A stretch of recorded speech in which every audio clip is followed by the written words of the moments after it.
শিয়ালদা চত্বরে কিন্তু জমায়েত ইতিমধ্যেই শুরু হয়ে গিয়েছে। আন্দোলনকারী শিক্ষকরা তারা আজকে মিছিলে রওনা দেবেন, ইতিমধ্যেই জমায়েত করতে শুরু করেছেন। এখানে কোনো জমায়েতের পারমিশন নেই।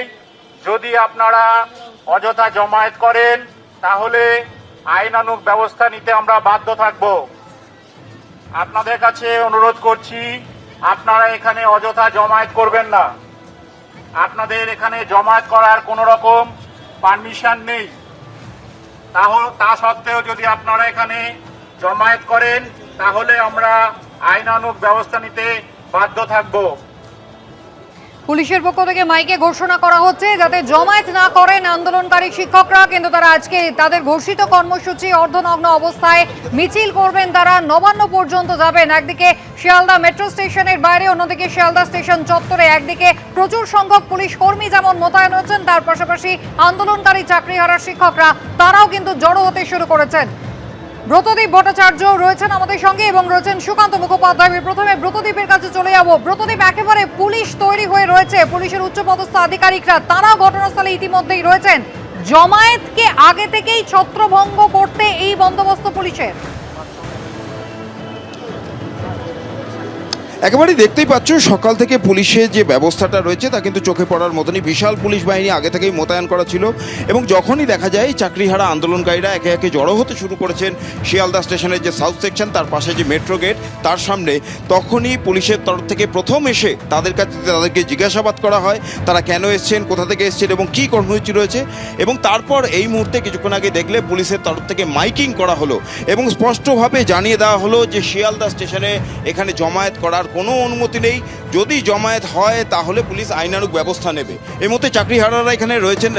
পুলিশ এই মুহূর্তে মাইকিং করলো আপনাদের এবং বলছে যে এখানে জমায়েত করলে আপনাদের কোনো অনুমতি নেই, জমায়েত করলে আইনানুগ ব্যবস্থা নেওয়া হবে। পুলিশ প্রশাসন তো আইনানুগ ব্যবস্থা নিয়েছে। এর আগে আমরা শান্তিপূর্ণ আন্দোলন করেছি, লাঠি পিটিয়েছে, মারধর করেছে, শারীরিকভাবে নির্যাতন করেছে, এখন আইনিভাবে হ্যাকেল করবে। ওদের তো এটাই কাজ, এছাড়া তো ওদের আর কোনো কাজ নেই। ওরা দুর্বলদের ওপরে সবলের আঘাত দেয়। যারা দুর্বল মানুষ তাদের ওপরে লাঞ্ছনা অবমাননা করবে। যারা চোর ডাকাত বদমাস, যারা কোটি কোটি টাকা চুরি করলো তাদের ঘাট ধরে টেনে আনতে পারলো না। এসএসসি দপ্তরে যারা চুরি করলো তাদেরকে আইনানুগভাবে ব্যবস্থা নিতে পারলো না। বিকাশ ভবনের আমলা মন্ত্রীরা যারা দুর্নীতি করলো তাদেরকে ঘাট ধরে আনতে পারে না। টিচারদের বুকে লাথি মারবে, পেটে লাথি মারবে, রাস্তায় মারবে, মাথা ফাটাবে। এই তো ওদের বীরত্ব। ধিক্কার জানাই এই বীরত্বকে। ওরা ওদের মতন চেষ্টা করবে, আমরা আমাদের মতো চেষ্টা করব। আপনারা কর্মসূচি করবে? অবশ্যই করবো আমরা।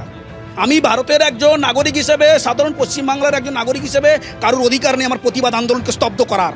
যেখানে আমি অন্যায় করিনি, আমি কোনো রকম আমার এলিগেশন নেই, আমার একটা কর্ম চলে যাবে, আমার একটা চাকরি চলে যাবে, সেটা আমি মেনে নিতে হবে। কোনো রকম কিছুতে আমরা ভয় পাই না। পুলিশের তরফ থেকে প্রচুর প্রিজন ভ্যান নিয়ে আসা হয়েছে এখানে এবং যে পরিমাণ পুলিশ মোতায়েন করা হয়েছে মানে সাধারণত দেখা যায় না। ওরা তো করবে ওটা, কারণ এই নগ্ন আন্দোলনটা সারা বিশ্বে তো প্রভাব পড়বে, সরকারের মুখ পুড়বে। এই যে আন্দোলন, শিক্ষকরা নগ্ন হয়ে রাস্তায় নাচবে এবং কোন সরকারের আমলে কোন রাজ্যে সেটা তো সারা বিশ্বের মানুষ জানবে। সেটাকে কি করে স্তব্ধ করা যায়, এটাই হচ্ছে প্রয়াস। যা জানা যাচ্ছে সম্ভবত শিয়ালদা স্টেশনেই এখানেই আপনাদের আটকে দেওয়া হবে এবং প্রিজন ভ্যান আনা হয়েছে। মানে সেই ক্ষেত্রে পরবর্তীতে আপনারা কি করবেন? নোটিফিকেশন তো জারি হয়ে গেছে। নোটিফিকেশন জারি হয়েছে ভয়ে। রাত 12টার সময় নোটিফিকেশন দেয়।